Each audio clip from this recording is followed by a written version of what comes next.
Love and obsession can look surprisingly similar, especially when a relationship is new, exciting, and emotionally intense. When you really care about someone, it is completely normal to think about them often, want to hear from them, miss them when they are away, and feel excited whenever you get the chance to spend time together.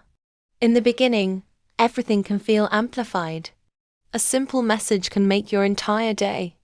A short conversation can leave you smiling for hours. And being apart can make you count down the minutes until you see each other again.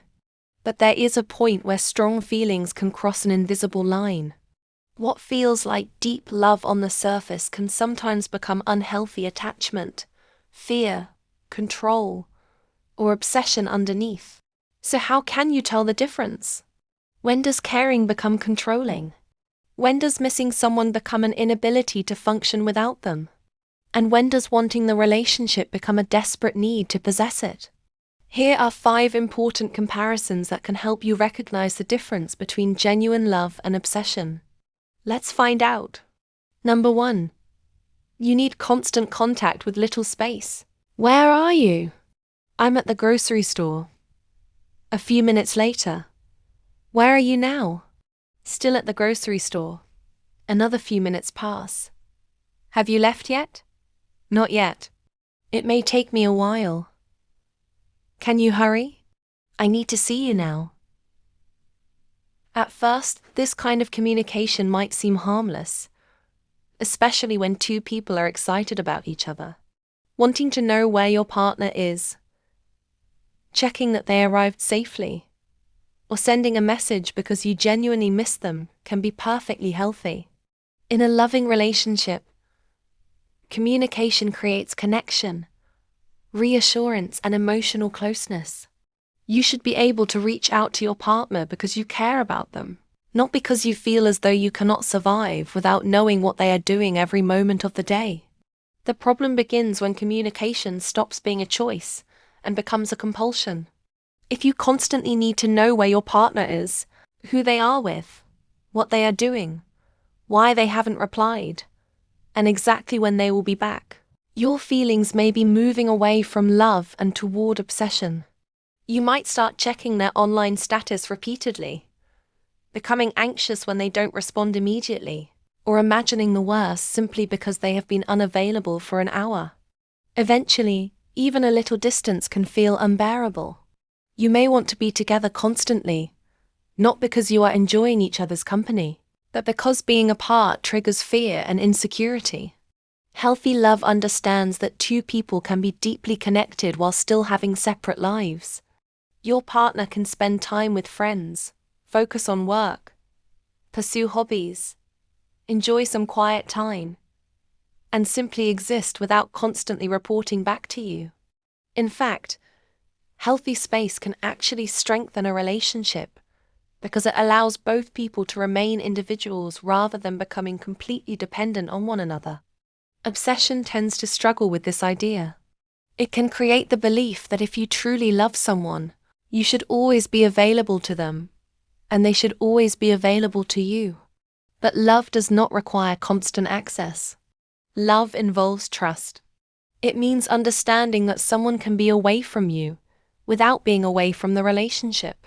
When you need to know every thought, movement, conversation, and action of the person you love, you may unintentionally put enormous pressure on them. And ironically, the harder you try to keep someone close, the more likely they may eventually feel the need to pull away. Real love says, I enjoy having you in my life. Obsession says, I need constant access to you to feel okay. That difference matters. Number 2. You don't truly want them to succeed. Guess what? I might finally get that promotion I've been working so hard for. Oh, wow. That's great news. I have to hang up now. I need to tell my best friend. I'm so excited. On the surface, everything looks supportive. You congratulate them, smile, and tell them how proud you are. But what happens inside your mind when the person you supposedly love starts becoming more successful? Do you genuinely celebrate their progress? Or does a small part of you secretly wish something would go wrong? Maybe they receive a promotion, and instead of feeling proud, you immediately worry that their new position will expose them to more people. Perhaps they become financially independent and you start thinking that they may no longer need you. Maybe they develop a new friendship, become more confident, or start pursuing a dream they have talked about for years, and instead of being happy for them, you feel threatened. This is where obsession can reveal itself in a very subtle way.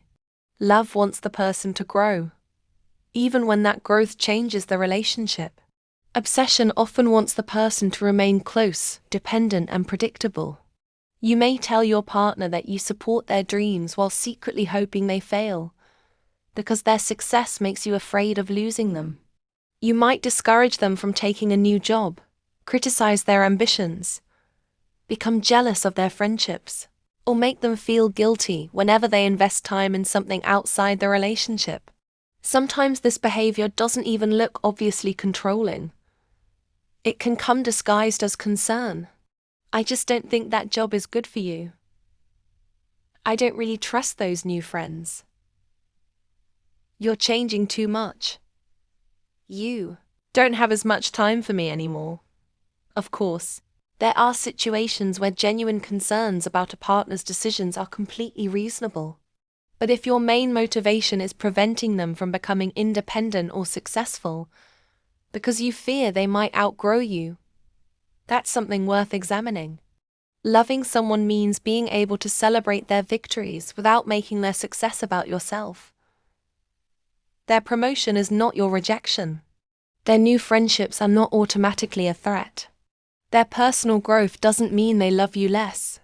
In a healthy relationship, both people should be able to become better versions of themselves, while still supporting one another. Partners should celebrate achievements, encourage growth, and work through challenges together. Obsession, however, can turn love into possession. The goal becomes keeping the person close at almost any cost, even if that means limiting their opportunities. And when someone has to become smaller just so the relationship can feel secure, that's no longer healthy love. Number 3.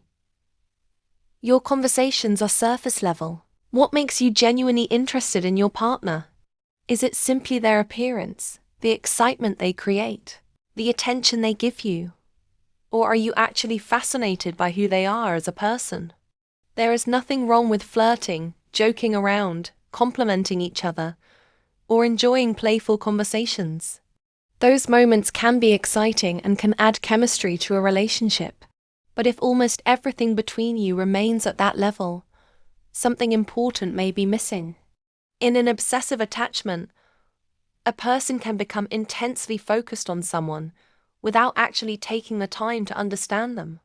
You may think about them constantly, crave their attention, become jealous of anyone who gets close to them, and feel a powerful desire to have them around, yet still know surprisingly little about their inner world.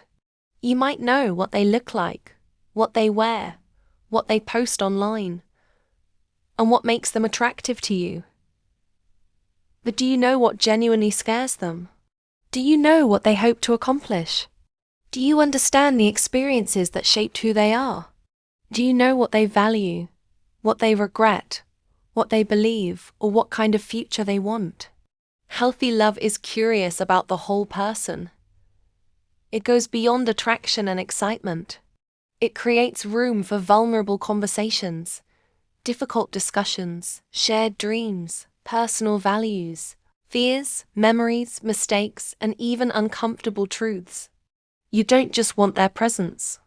You want to understand their mind and heart. Obsession, on the other hand, can sometimes be more focused on the feeling the person gives you than on the person themselves. You become addicted to their attention, their messages, their appearance, or the emotional rush they create. As long as they are around and giving you that feeling, everything seems perfect. But when deeper conversations are required, you may lose interest or discover that you don't actually know each other very well. This is an important distinction because genuine love tends to become deeper as you learn more about someone. Obsession can remain intense without becoming intimate. You can think about someone all day and still not truly know them. You can crave someone intensely without understanding them deeply. And sometimes, the strongest sign that you're attached to an image of someone rather than loving the actual person is that your feelings depend heavily on what they make you feel rather than who they really are. Number 4. You give a lot of yourself. How far are you willing to go for the person you love? Would you cancel important plans every time they ask? Would you spend money you don't have just to keep them happy? Would you abandon your own boundaries because you're afraid they'll become upset? Would you constantly sacrifice your needs just to make sure they never feel disappointed in you? Giving to someone you love is not inherently unhealthy. In fact, generosity, compromise, sacrifice, and consideration are all important parts of a strong relationship. There will be times when your partner needs extra support, and there will be times when you need to put their needs ahead of your own. The problem is when sacrifice becomes one-sided, excessive, and driven by fear rather than genuine care. In an obsessive relationship, you may gradually start giving away pieces of yourself, simply to maintain the other person's approval. You might constantly change your schedule around them, neglect your responsibilities, spend beyond your financial limits, tolerate behavior you would normally reject, or abandon your own interests because you are terrified of upsetting them. You may even convince yourself that this is what true love looks like. If I really love them, I should do anything for them. But healthy love does not require you to destroy yourself to prove your devotion. You should not have to constantly ignore your boundaries, sacrifice your dignity, or exhaust yourself just to keep someone from leaving. A healthy relationship has reciprocity. Both people give. Both people receive. Both people make sacrifices when necessary. Both people care about the other's well-being.